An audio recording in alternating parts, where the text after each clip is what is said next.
말씀 함께 보겠습니다. 말씀은 사도행전 17장 1절에서 9절까지의 말씀입니다. 사도행전 17장 1절에서 9절까지의 말씀입니다. 저 여러분이 한 절씩 읽고 마지막 절 9절은 다 함께 읽도록 하겠습니다.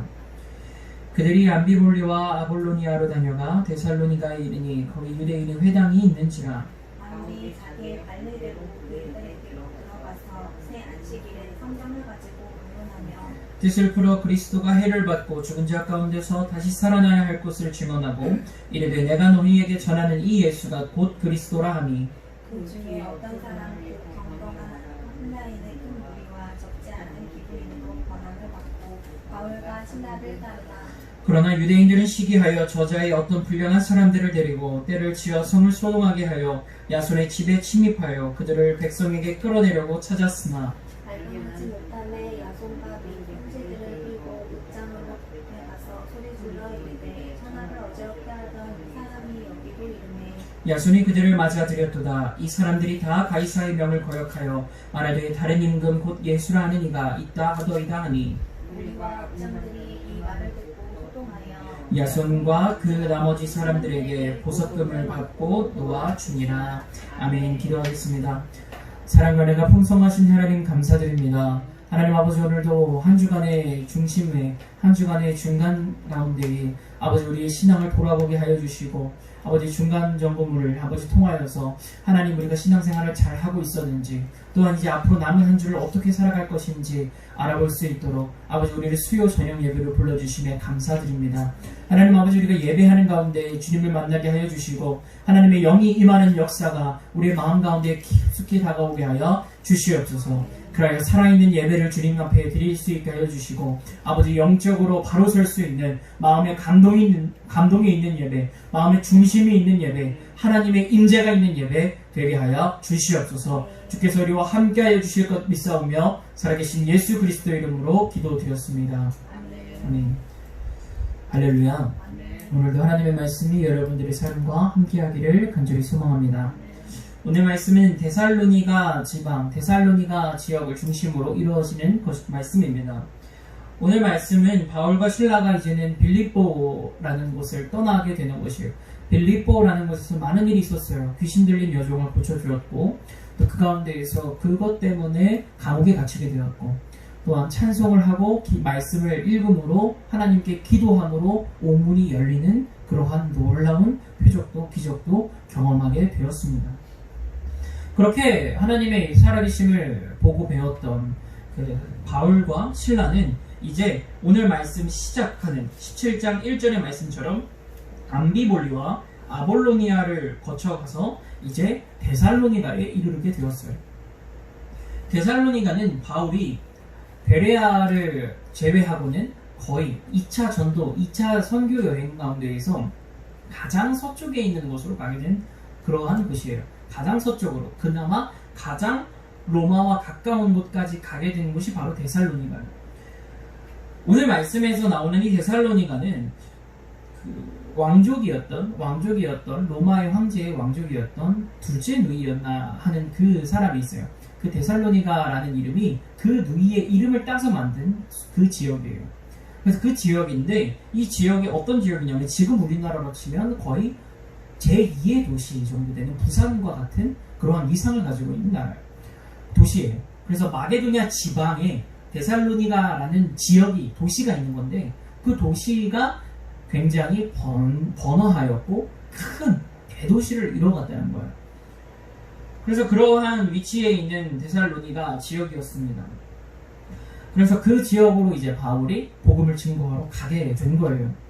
그 전에 있었던 그 빌립보 지역에서 복음을 잘 증거했고, 이제 그곳에서 박해를 받기도 받았지만 두 사람을 세웠어요. 누구를 세웠냐면 한 명을 루디아라는 한 여인을 세웠고, 자세곡감 장사인 루디아라는 사람을 기도할 만한 곳으로서 세웠고, 또한 한 사람이 누굽니까? 감옥에 갇혀졌을 때 그 사람 자결하려고 했던 간수, 그 간수가 세워지게 되어서 이제 빌립보에는 교회다운 교회가 세워질 준비가 되었어요. 근데 오늘 말씀에서 이제 데살로니가로 넘어오게 되는데, 이곳에서도 또한 기도할 만한 곳인 사람이 있었습니다. 그게 바로 누구냐면 야손이라는 사람이었어요. 그래서 야손이라는 사람의 집에 거하면서 루디아의 집에 거하면서 기도하고 또 복음의 전초기지로 삼았던 것처럼 이 야손이라는 사람의 집에도 거하면서 함께 살았던 것이에요. 그렇게 살면서 바울은 복음을 증거합니다. 근데 바울 사도는요, 복음을 증거하는데 특징이 있어요. 우리가 조금 오해하는 것이 있는데 바울 사도는 아무 하나님과 연관 없는 사람들한테 가서 복음을 증거하는 사람이 아니에요. 이게 잘 보시면 아시겠지만 바울은 꼭 어디를 가서 복음을 증거하냐면 회당을 가요. 사람들이 모여있는 곳인데 하나님에 대해서 이야기를 할 수 있는 곳을 찾아간다는 거예요. 바울은. 그래서 하나님에 대해서 이야기하는 회당, 이 회당이 유대인의 회당인데 이곳에서 뭘 하는 곳이냐면 말씀을 읽는 거예요. 그래서 말씀을 읽고 묵상하는 겁니다. 왜 예수님께서도 이 말씀을, 이때 이사야 말씀을 읽었던 그 구절이 복음서에 나오게 되잖아요. 그래서 예수님께서도 그 회당에서 말씀을 읽었다시피 그 자리에 모인 청년들 중에 한 명, 그 사람을 선정해서 그날은 그 말씀을 읽고 함께 묵상합니다. 유대인들은 그런 관습이 있어요. 그래서 바울도 마찬가지로 이제 이곳에 갔습니다. 그리고 그곳에 모여있는 사람들에게 복음을 증거하기 시작한 거예요. 왜 이렇게 복음을 증거하냐면 이 사람들은 항상 하나님에 대해서 알고 싶어하는 사람들이었어요. 하나님에 대해서 알고 싶어하고 궁금해하는 사람들이 모여있는 곳이 그 회당이었습니다. 그럼 그 회당에서 이제 말씀을 증거해야 되는데 말씀을 증거할 때 하나님의 영이 임하면, 하나님의 영이 그 가운데 임하면 분명히 이 사람들을 통해서 하나님 역사하신다는 믿음이 있었던 거예요. 그래서 이 사람들, 하나님을 사모하는 이 사람들에게 말씀을 증거해야겠다. 그래서 바울이 가는 곳곳마다 안식일마다 말씀을 가르칩니다. 그곳에서 무슨 말씀을 가르치겠어요? 이사야 말씀에 나오는 인자가 바로 예수 그리스도다. 너희가 그렇게 기다리고 있는 다시 오실 이가 바로 예수 그리스도다. 너희가 너희의 죄 때문에, 너희의 모든 악행 때문에, 그가 찔리면 우리의 허물 때문이요, 그가 채찍에 맞으면 우리의 것 때문, 우리의 죄 때문이다 라고 이야기하는 그 이사야의 말씀에 성취를 누가 이뤄갔냐? 예수 그리스도라는 분이 이뤄가셨다. 그리고 그분이 사흘 만에, 십자가에 달리사 사흘 만에 다시 살아나셨다. 이 복음을 증거하는 거예요. 그랬더니 어떻게 됐냐? 그곳에 수많은 사람들이, 적지 않은 사람들이 하나님께로 나아오게 되었다는 거예요. 할렐루야. 하나님의 말씀에 능력이 있는 줄로 믿습니다. 우리가 복음 증거할 때 잘해야 돼요. 하나님을 모르고 하나님께 관심 없는 사람들한테 복음 전하면 당연히 안 들어요. 물론 그 가운데에서도 하나님이 준비해 놓은 사람들이 있다는 거예요. 그러니까 이 말씀의 중심이 뭐냐면 하나님께서 준비한 사람들이 있다고 하는 거예요. 바울이요, 이 방법을 가지고 계속 시도하는데 계속 잘 되다가 18장의 말씀에서 아덴, 그 17장 16절 이하부터 시작되는 그 아덴 지방에 갔을 때는 이 방법이 안 통해요. 이 방법이 안 통합니다. 그 아테네 지방으로 갔을 때는 이 방법이 안 통해요.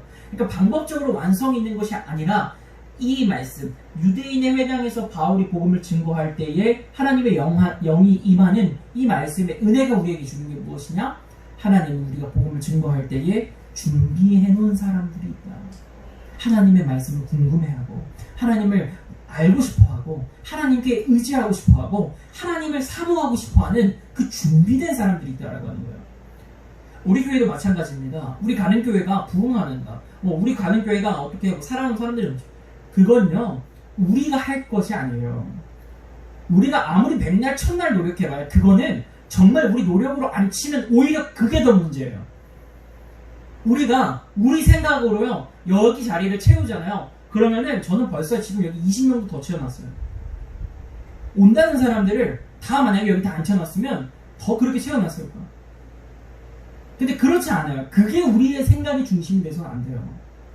하나님이 채워주시는 거예요. 할렐루야. 하나님이 준비해놓은 사람들이 있어요. 하나님께서 이끌어주시는 사람들이 있다라고 하는 거예요. 우리가 뭘 해도 그 사람들은 온다는 거예요. 바울도 마찬가지입니다. 바울도 이 자리에서 회당에서 담대하게 복음을 증거할 때에 바울이 뭘 해도 그 자리에 온다는 거예요. 바울이 무엇을 해도 복음의 능력이 나타나게 되어 있다는 거예요. 바울이 그날 컨디션이 안 좋아요. 그래서 복음을 잘 증거하지 못합니다. 상관없다는 거예요.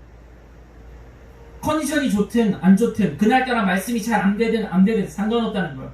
하나님이 준비한 사람은 하나님의 때에 하나님의 방법으로 하나님께로 돌아올 줄로 믿습니다. 하나님 그 사람 준비해 두세요. 그 준비해 둔 사람을 위해서 우리가 복음의 통로가 될 뿐이에요. 그래서 우리가 증거하는 겁니다. 바울은 그렇게 복음을 증거했습니다. 그래서 능력이 나타났고 적지 않은 사람들이 그 말씀을 듣고 변화되기 시작했어요. 그랬던 바울인데 이 바울과 실라를 예전 바울이 1차 선교 여행 바나바와 함께 다닐 때부터 쫓아다닌 유대인들이 있어요. 그 유대인들이 누구냐면 이 바울과 바나바의 사역을 어떻게든 막으려고 했던 사람들이에요.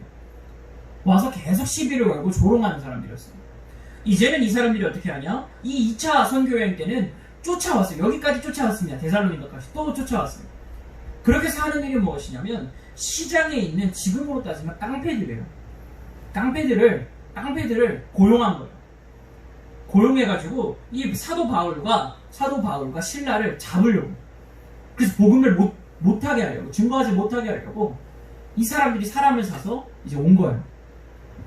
그래서 바울과 신라가 어디 있냐? 사람들한테 겁박하고 막 협박하니까 저기 야손이라는 사람 집에 있습니다. 라고 하니까 그 야손이라는 사람의 집에 쳐들어가게 되는 겁니다. 근데 쳐들어갔더니 이미 바울과 신라는 베레아로 떠났을 때예요.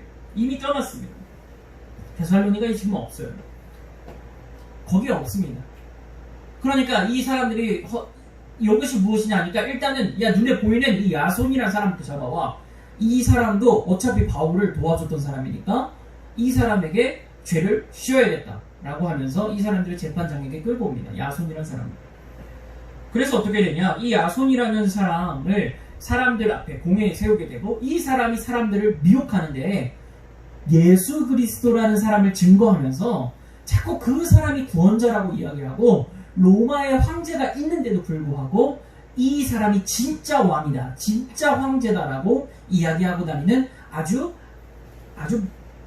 그 불안당 같은 그런 나쁜 사람들입니다. 이렇게 고발을 하는 거예요. 이 야손이라는 사람. 이 아까 야손이라는 사람이 어떤 사람이었습니까? 이 야손이라는 사람은 기도할 만한 곳인 사람이었어요. 제가 예전에도 사도행전 그 루디아의 말씀을 통해서 말씀을 드렸지만 이 루디아를 어떻게 찾아냈습니까? 사도행전 16장 13절의 말씀에 안식일에 바울과 신라가 디모데와 함께 걸어다니는데 뭐라고 이야기하면서 걸어다니냐면 우리가 기도할 곳이 있을까 하여 라고 이야기를 했어요. 기도할 곳이 있을까 하여. 그래서 찾은 곳이 빌립보에서는 루디아의 집이에요. 그렇다면 데살로니가에서는 기도할 만한 곳이 어디였습니까? 기도할 곳이 바로 이 야손이라는 사람 집이었다는 거예요. 기도하는 곳, 만민이 기도하는 곳 어디입니까? 교회. 데살로니가의 교회가 시작되는 지점이 바로 이 야손이라는 사람 집이라는 거예요. 이 사람이 그런데 이제 고난을 받게 생겼습니다. 사람들에게 끌려가게 되어 있습니다. 그래서 끌려가서 그 재판 앞에 서게 되어 있어요. 그렇게 되면 우리는 계속해서 성경을 통해서 알 수 있잖아요. 이렇게 되면 100명 내가 어떻게 됩니까? 매를 맞거나 감옥에 가거나 아니면 유배를 당하거나 심하면 사형을 처하게 되는 그러한 정치범으로 이어질 수도 있는 아주 위험한 상황이에요. 그런데 보십시오. 이 말씀에 야손이 어떻게 되는지 보십시오. 야손이 9절 말씀에 야손과 그 나머지 사람들에게 한마디로 이건 뭐냐면 야손이란 그 무리들이 보석금을 줬다라는 거예요. 그 재판장들이랑 그 모인 무리들에게 보석금을 줬다. 근데 이것에 대한 의미를 저는 다시 한번 생각해 보게 되었어요. 보통은 매질을 당하거나 감옥에 갇히거나 그래야 돼요. 그러나 야손이라는 사람이 돈을 줬단 말이에요. 보석금을 줬어요. 근데 그 보석금이란 건 보통 누구한테 줍니까? 그 행정부에 행정 자치를 하는 감당하는 그 사람들에게 준단 말이에요. 관리자들에게. 그러면 이 재판하는 사람이 그래? 근데 내가 봤을 때는 죄질이 없는데? 라고 생각하면서 그냥 넘어간 거예요. 그러면 누가 남습니까? 이제 유대인과 그 깡패들이 남아있어요. 그 불량한 무리들. 성경에서 오늘 개역개정 성경에서는 불량한 무리들이 남아있다는 거예요. 그럼 그 불량한 무리들을 어떻게 설득할 수 있습니까? 이 유대인들이 어떻게 이 사람들을 끌고 왔겠어요? 그냥 이 사람들한테 그 불량한 사람들한테 유대인들이 가서 야 저기에 바울이라는 사람이 있는데 그 사람이 예수님 전하고 아주 나쁜 놈이야. 우리 그 사람을 정의의 이름으로 처단하자. 우리가 하나님의 이름으로 처단하자. 이렇게 얘기했어요. 그 불량한 사람들이 그 얘기를 듣습니까? 안 듣죠. 그 사람들을 움직일 뭔가가 있었다는 거예요. 성경에는 기록하지 않았지만 그 사람들은 어떻게 했습니까? 매수했겠죠. 그것을 매수했을 거예요. 그러면 마찬가지로 이 말씀을 보니까 그렇다는 거예요. 야손이 보석금을 주니까 그 사람들을 놓아줬는데 아무리 놓아줘도요 그 불량한 사람들이요 야 죄가 풀려났어? 우리가 또 잡지 뭐 이러면 그만이에요. 근데 그렇진 않았다는 거예요. 그러진 않았다는 거예요. 야손은 그렇게 풀려났다는 겁니다. 그렇다는 얘기는 뭐냐면 이 불량한 사람들에게도 혹시 야손이 돈을 줬을지도 몰라요. 그러면 누가 남습니까? 이제 유대인 무리만 남게 되는 거예요. 이 말씀을 보는데 한 가지 이상한 마음이 들면서 이것이 하나님의 우리가 복음을 증거할 때에 나타나는 현상이고 또한 은혜이구나 라고 깨닫게 된 거예요. 무엇이냐면 시장의 그 불량한 사람들을 그 사람들을 모아서 야손을 겁박했어요. 협박했습니다. 근데 그 사람들의 목적이 뭐예요? 목적은 사도 바울을 붙잡아다가 이 유대인, 자기의 의뢰인인 유대인들에게 잡아주는 거예요. 그런데 지금 상황이 어떻게 됐습니까? 사도 바울도 없어요.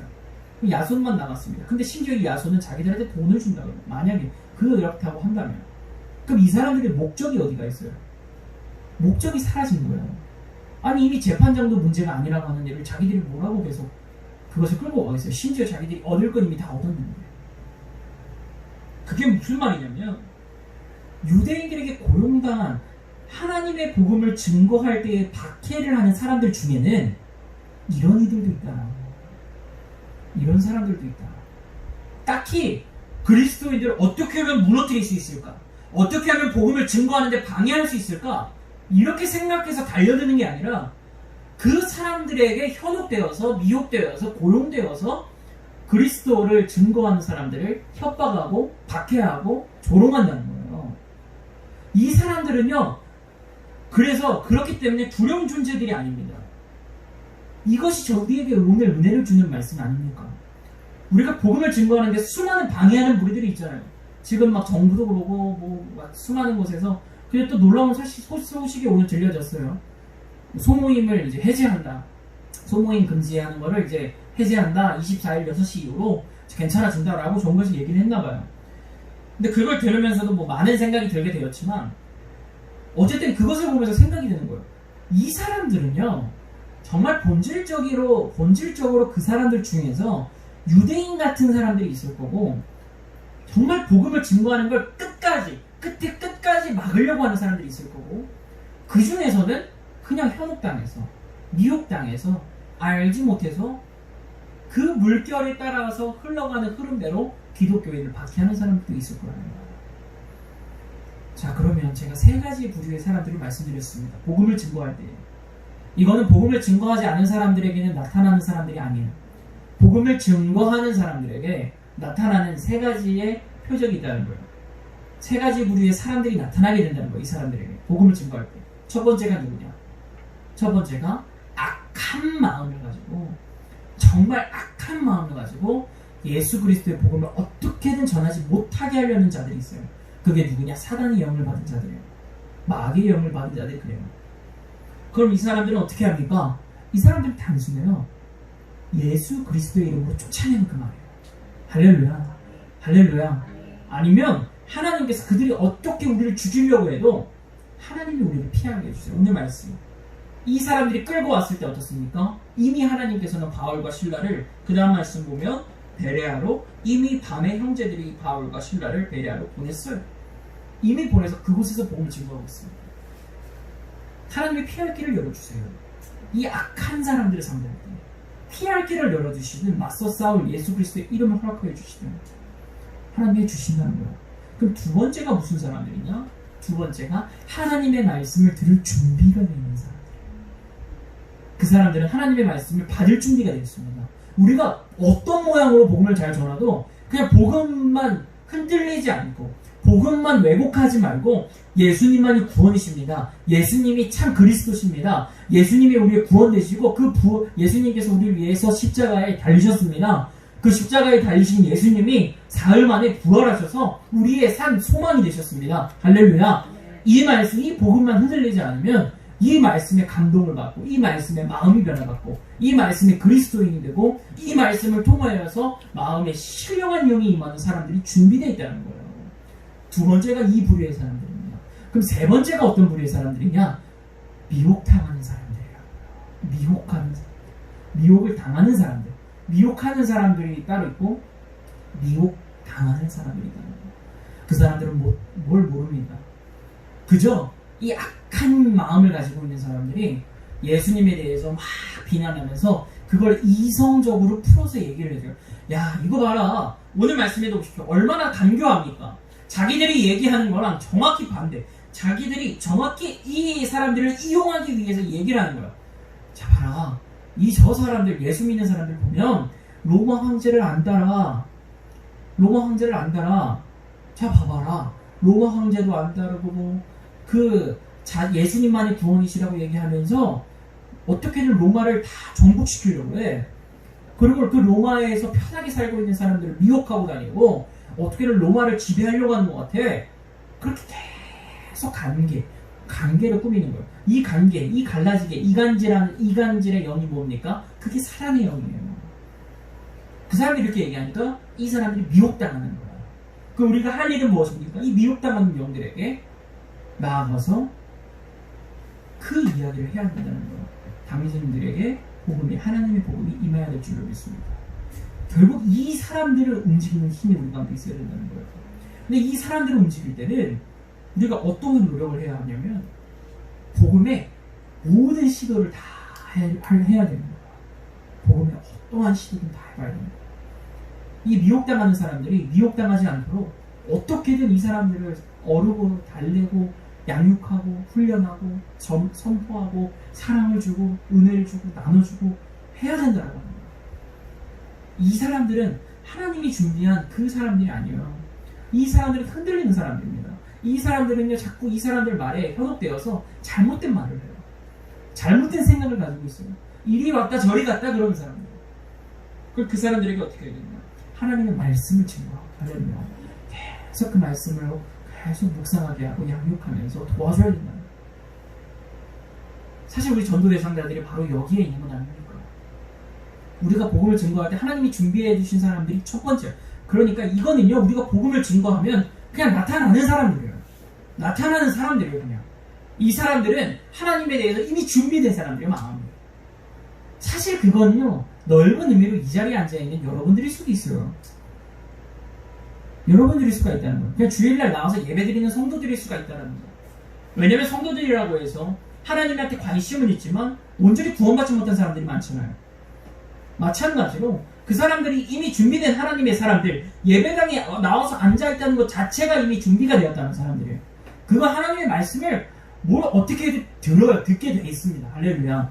그렇게 돼서 듣게 되어 있는데, 문제는 이 미혹당한 사람들, 미혹당한지도 본인이 모르고 자신이 미혹당한지도 모르고 하나님을 공격하고 예수 믿는 사람 공격하는 거예요. 지금도 마찬가지 아닙니까? 사람들이 막 뭘 모르고 계속 공격을 해요. 교회 다니는 사람들 세금도 안 낸다, 뭣도 안 낸다. 그러면서 왜 지금 그 교회 다니는 사람들이 해가지고 전염병을 퍼뜨리고 다니냐? 근데 보십시오. 이게 공동체가 예배가 전국에 있는 교회들이 이렇게 많이 필요해지는데 이렇게까지 확진자가 안 나온다는 거는 정말 엄청나게 열심히 방역을 하고 있고 이것을 잘 지키고 그 규칙을 잘 준수하고 있다라고 하는 거야, 교회들이. 근데 그것에 대해서 반대하는 사람들 보면 몰라요? 왜 모르냐면 교회 안 와봤으니까. 당연히 모르죠. 교회에서 어떻게 하는지. 모든 음식점 여러분들 들어가실 때 온도 잽니까? 체온 안 재요. 이름 다 안 씁니다. 커피숍 들어갈 때 이름 다 쓰고 체온 잽니까? 안 재요. 마스크 쓰고 커피 마십니까? 안 해요. 그 마스크 쓰고 커피 마시고 그 사람들이랑 얘기할 때 계속 마스크 쓰고 있습니까? 아니잖아요. 커피숍 가니까 뭐 2m 거리 유지? 천만의 말씀이에요. 근데 교회들 보십시오. 지금도 지켜요. 다 지킵니다. 그 사회적 거리두기 끝나고 생활 속 거리두기 됐는데도 지켜요. 아직 교회들 식사도 잘 안 합니다. 지금 저희도 안 하잖아요. 그런 것을 보면 사람들은 교회를 몰라요. 모르기 때문에 흔들리는 영들이 있다는 거예요. 우리가 그 사람들을 그럼 어떻게 해야 되냐? 사랑으로 돌봐줘야 돼요. 할렐루야. 사랑으로 그 사람들을 끌어와야 돼요. 그 사람들이 계속 가르쳐줘야 돼요. 그렇지 않다 우리 교회들이 그런 건 아니다. 우리가 지금 동성애 반대, 뭐 차별금지법 반대 뭐 이렇게 얘기를 하잖아요. 우리가 그 사람들이 싫어서 그렇습니까?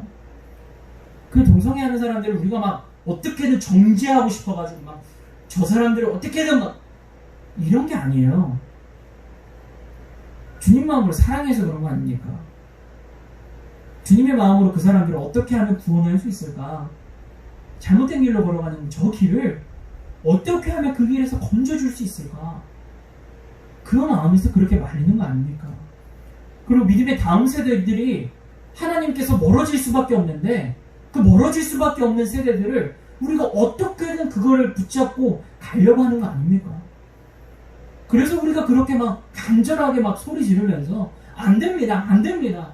애들에게 그런 가치관을 가르쳐서는 안 됩니다. 막 성별을 남성과 여성과 뭐 남성과 여성 그 어느 곳에도 분류할 수 없는 성별이 있다. 이런 걸 애들한테 가르칠 수 없잖아요. 그게 무슨 진리라고 가르쳐요, 그게. 그건 하나님의 창조 질서를 훼손하는 일이에요. 하나님이 언제 그런 사람을 창조했습니까? 아니라는 거예요. 이건 강력하게 얘기할 수 있습니다. 저들의 같이 그 가운데에서는요, 미혹당하는 영도 있지만 그 본질 가운데 마귀의 영으로 움직이고 있는 이들이 있어요. 그 본질은 뭐라고 얘기했습니까? 그 마귀가 하고자 하는 일은 무엇이냐면 결국 하나님의 가치, 하나님의 진리, 하나님의 질서를 깨고 싶은 거예요. 사람들로 하여금 하나님의 질서에서 벗어나게 하고 싶은 거예요. 왜 우주가 태양을 중심으로 지구가 이렇게 공전이라는 것을 해요. 수만 9개, 8개의 별들이 이렇게 태양을 중심으로 돕니다. 질서가 있어요. 그게 질서라고 불러요. 그런 것을 질서, 유니버스라고 부르고 그러면서 우주라고 부르는 거예요. 그 모든 질서 체계가 있습니다. 근데 그 질서의 체계에서 벗어나기 시작하잖아요. 지구가 지구의 궤도, 공전 궤도에서 벗어나기 시작하면 한도 끝도 없습니다. 지구가 이 궤도에서 벗어나잖아요. 그러면 그냥 지구가 보이지 않는 곳으로 날아가 버리는 거예요. 날아가 버리면 어떻게 되냐? 일단 빙하기가 시작됩니다. 지구의 모든 게 다 얼어버릴 거예요. 태양에서 멀어지니까. 그럼 멀어지면 빙하기가 돼서 얼어버리죠. 그 다음에 지구가 계속 자전하고 있는데 그 자전하는 가운데에서 뭐가 부딪히냐? 소행성들이 부딪혀요. 지구에. 그럼 지구 멸망하는 겁니다. 이게 하나님의 질서예요. 그 질서 안에 들어가 있어야 그래야 우리가 살아요. 하나님의 질서 안에 있어야 우리가 살아요. 우리가 지금 성경을 1장씩 묵상하면서 통독을 하고 있지 않습니까? 제가 월요일날 창세기 1장 말씀을 보는데 그 마음이 드는 거예요. TV에서 뭐 지구가 멸망하는 18가지 시나리오에 대해서 이야기를 해주더라고요. 그걸 보면서 다 보는데 저기 한 가지가 빠졌다. 19번째 한 가지가 빠졌다. 그게 진짜인데 라고 생각이 뭐냐면 거기서 이야기를 해요. 태양이 없어지면 태양의 수명이 닿으면 지구가 멸망한다. 블랙홀이 갑자기 생겨나면 지구가 멸망한다. 뭘 해서 지구가 멸망한다. 이렇게 얘기를 여러 가지를 하는 게 있어요. 인구가 증가해서 지구가 근데 지구가 멸망하는 가장 확실한 방법이 있어요. 그게 뭐냐면 하나님의 영이 떠나는 거예요. 하나님의 영이 모든 사람에게서 떠나면 지구가 멸망합니다. 하나님이 안 계시면 지구 멸망해요. 하나님이 계시지 않으면 지구가 멸망해요. 제가 이 개념이 어떻게 들어왔냐면 그것을 보는데 생각이 나는 맞다. 그렇다. 하나님이 안 계신 게 재앙이구나. 근데 이것을 저만 얘기한 게 아니더라고요. 하나님의 말씀을 읽지 못하는, 하나님의 뜻을 알지 못하는 재앙이 너희에게 임할 것이라고 구약의 성경 말씀에 기록이 되어 있더라고요. 제가 사실 이게 아모스인지 오바댜인지 지금 기억이 잘 안 나는데 하나님의 말씀을 알지 못하는 재앙이 임한다는 거예요. 한마디로 하나님의 영이 떠나는 재앙이 임한다는 거예요. 그 때가 온다는 겁니다. 그때가 근데 올 것 같아서 지금 너무 무서운 거예요, 사실. 그게 무서운 거예요. 왜 무서운가? 아직 구원받지 못한 백성들이 너무 많은데. 그럼 우리가 어떻게 하겠습니까? 약한 마음 갖고 있는 사람들, 이 사람들은 지금 이 사람들은 대적할 사람들이에요, 지금 이 사람들에게서 우리의 심령을 지킬 때입니다, 사실. 그럼 우리가 그 다음에 어떻게 해야 됩니까? 복음을 증거하면서 하나님이 예비해 주신 사람들, 할렐루야. 그리고 하나님이 예비해 주시고 미혹당하는 사람들, 그 미혹당한 사람, 악한 영에게 미혹당한 사람들, 그 사람들 우리가 구해줘야 되지 않겠습니까? 할렐루야. 그 사람들에게 복음 증거해야 될 줄로 믿습니다. 계속해서 관심을 주고 사랑을 주고 예수 그리스도의 사랑을 주고 은혜를 주고 선포하고 전도해야 될 줄로 믿습니다. 그렇게 세워져 가면 우리가 기도할 만한 곳이 되고 우리가 진짜 교회가 되고 이런 건물만 허울뿐인 교회가 아니라 진짜 교회가 되어서 하나님의 복음으로 무장하는 교회가 될 줄로 믿습니다. 기도하겠습니다. 사랑과 은혜가 풍성하신 하나님 감사드립니다.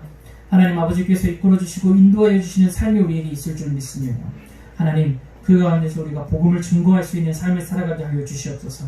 복음 증거할 때 여러 가지 사람, 여러 유형의 사람들을 만날 텐데 아버지 그 가운데 우리가 하나님의 말씀을 듣는 자들을 구별하게 하여 주시고 아버지 그들에게 복음을 잘 증거할 수 있게 하여 주시고 또한 아버지 악한 영에 미혹되어서 지금 흔들리고 있고 아버지 잘못된 일을 하고 있는 그러한 사람들이 많이 있는데 그 사람들에게 우리가 계속해서 관심과 사랑을 주고 복음을 증거할 수 있는 우리가 되게 하여 주시옵소서. 주께서 함께 하여 주실 것 믿사오며 살아계신 예수 그리스도의 이름으로 기도드렸습니다. 아멘.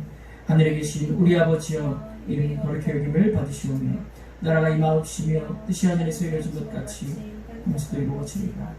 오늘날 우리에게 일용할 양식을 주옵시고 우리가 우리에게 죄 지은 자를 사하여 주는 것 같이 우리의 죄를 사하여 주옵시고 우리를 시험에 들게 하지 마옵시고 다만 악에서 구하옵소서. 나라와 권세와 영광의 아버지께 영원히 있사옵나이다. 아멘.